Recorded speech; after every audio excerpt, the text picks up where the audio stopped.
Ever feel like you're working harder than ever, squeezing in those early morning workouts, skipping lunch breaks to hit the gym, yet nothing's changing? You are not alone. And here's a wild thought. What if you're doing too much? Yep, the very thing that's supposed to be helping you could actually be holding you back. And imagine if you could see better results by training less. Sound crazy? Well, stick around because today I'm going to break down why less really is more when it comes to getting in the best shape of your life for busy professionals, and how cutting back can actually fast track you to the results you've been chasing. I'm Lewis, I'm a fitness coach with over a decade of experience helping busy professionals in high demand roles transform their bodies without sacrificing their time, careers or sanity or spending hours in the gym. And today I'm going to show you why less is more when it comes to your fitness routine. And trust me, you are going to want to hear this. Before we dive in, let me tell you about Mark, one of my clients. Mark's a project manager, working crazy hours, managing a team and balancing a family, or trying to anyway. He was committed to his fitness, showing up to the gym 6 days a week, doing intense cardio and lifting weights. Despite all that effort, Mark hit a plateau.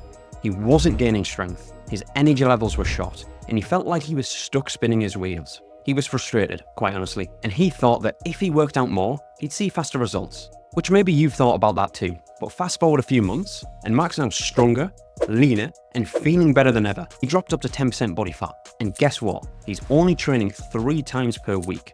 Well, how did that happen, you may ask? It all comes down to one simple truth. Sometimes training less is the key to seeing more progress. So let me break down why. Reason 1, your body needs time to recover. Well, here's the thing.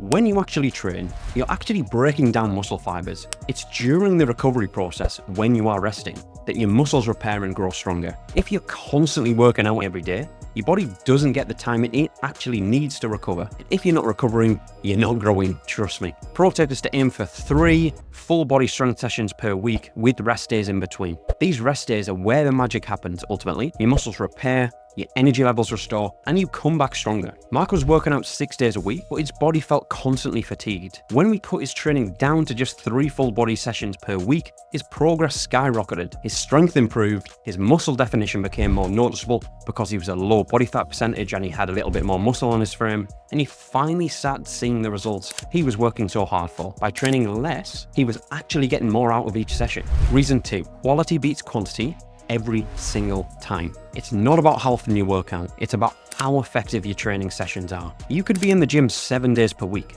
but if your sessions lack intensity or structure, you're not going to see the results you want. On the other hand, a focused 30 to 45 minute workout that targets all major muscle groups will deliver far better results than hours of half-hearted effort. A pro tip is to focus on the compound movements: squats, deadlifts, presses, and rows. These exercises work multiple muscle groups at once, giving you the most bang for your buck in a short amount of time. Another quick tip is to do supersets in your workout if you really want to optimize your time. Ideally do antagonistic muscles, so for example, superset chest exercises with back exercises, or shoulder exercises with back exercises, and bicep exercises with tricep exercises. This means we're not directly affecting the muscle group which is worked, and this way we can get more in the session but still hit all major muscle groups. When Mark, my client, was training 6 days a week, he'd often feel too tired and drained to give it his all in each session. Once we scaled back to 3 focused, high-intensity workouts, his performance improved dramatically. He was lifting heavier, moving faster, and actually getting stronger, all in less time.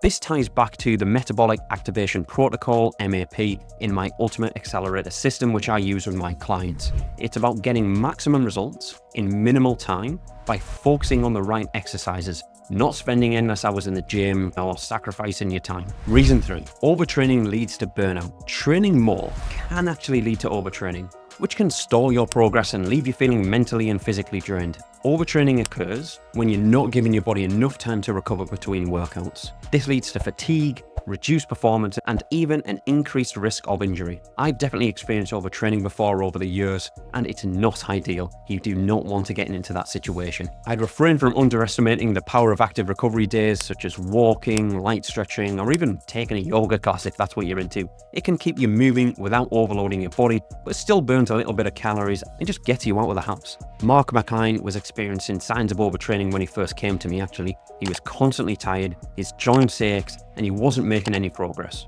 Once we introduced more rest and recovery days into his routine, he felt like a new man. his energy levels improved, and he started looking forward to his workouts again. You don't need to grind every day to make progress. In fact, it's counterproductive. Reason 4. Your nervous system needs a rest too. Here's a fact that most people do often forget. It's not just your muscles that need recovery, your central nervous system, CNS, does too. Your CNS is what drives your strength and energy output during your workout and everyday life. If you're constantly pushing yourself to the limit, your CNS becomes fatigued, and that leads to burnout and decreased performance. Pro tip is to incorporate at least 1 or 2 days per week of complete rest. No intense cardio, no heavy lifting, just let your body and mind recover. Another little tip I'd give is, even on your rest days, try and make it as relaxing as possible. If you've got a really heavy work day, if you're working from 7 AM to 10 PM at night, even if you haven't trained, this is still having an effect on you and you can still experience overtraining, so just keep that in mind. Mark, my client, didn't realize that his CNS was being completely overworked. Once he started incorporating true rest days, where he completely unplugged from his intense exercise, his strength and his energy levels soared. His lifts got better, and he was able to push himself harder within the gym during his training sessions, which obviously meant we were making more progress. Reason 5. Consistency is more important than intensity. One of the biggest fitness myths is that you have to go all out every single time you train. But the truth is, consistency beats intensity over the long term. Of course, we need intensity in our sessions, but it's better to consistently train 3 to 4 times a week, giving each session your full focus and effort, than to alternatively burn out after a month of doing 6 grueling sessions a week, which you can't adhere to. Prioritize consistency over perfection. It's not about having the perfect training every time. It's about showing up and staying consistent with your routine. So let me ask you a question. Have you been hitting the gym 5 or 6 times a week, grinding away on the treadmill or lifting weights, but you're still not seeing the results you want? Maybe you don't have the physique you want. Maybe you're not the body fat percentage you want. Maybe your motivation is dropping or your energy levels are dropping. What if I told you that you actually might be doing too much? Yep, you heard me right. Training less could actually be the fastest way to see more results. Sounds counterintuitive, I know. But Mark, my client, used to go hard for a few weeks, only to hit a wall and give up when he felt too tired to keep going. But once we scaled back and focused on consistent, manageable workouts, he started making steady progress. He was able to stick to the routine long term, and that's where the real progress and results came in. So 5 reasons why training less is actually the fastest way to see more results. It's not about how many days you spend in the gym, it's about how effectively you train and how well you recover ultimately. By cutting back on unnecessary workouts, focusing on quality over quantity, and giving your body the rest it needs, you'll actually see better, faster progress without burning yourself out. If you are ready to stop wasting time and start making real progress, click the link below to take my completely free body health and performance quiz. It'll help you uncover exactly what's holding you back and give you a personalized plan to hit your fitness goals in 2025. And it'll also tell you if you are actually capable of doing so based on your circumstances and lifestyle. And before you go, this video somewhere over here will absolutely help you move in the right direction. Trust me, packed with more tips to help you get lean and strong without spending hours in the gym, kitchen, or sacrificing your time.